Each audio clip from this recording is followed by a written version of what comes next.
มฮักพัดมากระทบใจกายหนาวแทบขาดใจบ่มีคู่ใจอยู่เคียงเป็นดังดอกไม้บ่มีกลิ่นหอมหรือใดถึงบ่มีภัยสนใจดอกไม้ดอกนี้หนาวกายทนได้แต่หนาวใจนั้นเกือบปางตายความฮักอยู่ใสมีภัยเจ้าบ่นอคนขาดความฮักขาดคู่มันหนาวเพียงใดเกินจะบรรยาย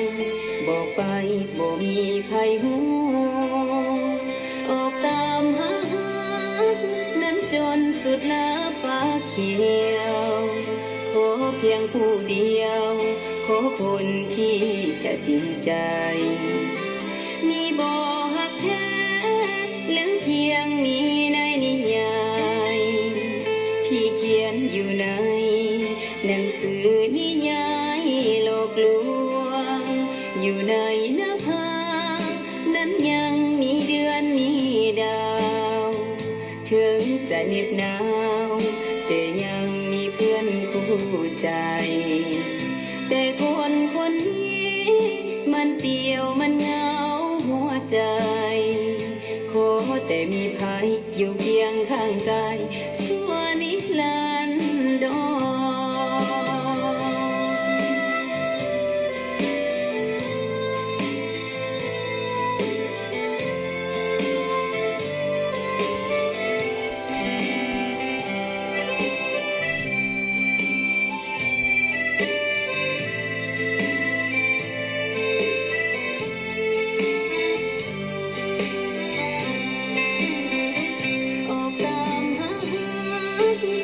จนสุดลาฟ้าเขียวขอเพียงผู้เดียว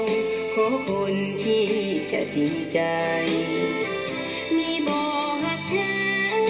หรือเพียงมีในนิยายที่เขียนอยู่ในหนังสือนิยายหลอกลวงอยู่ในหน้าผานั้นยังมีเดือนมีดาว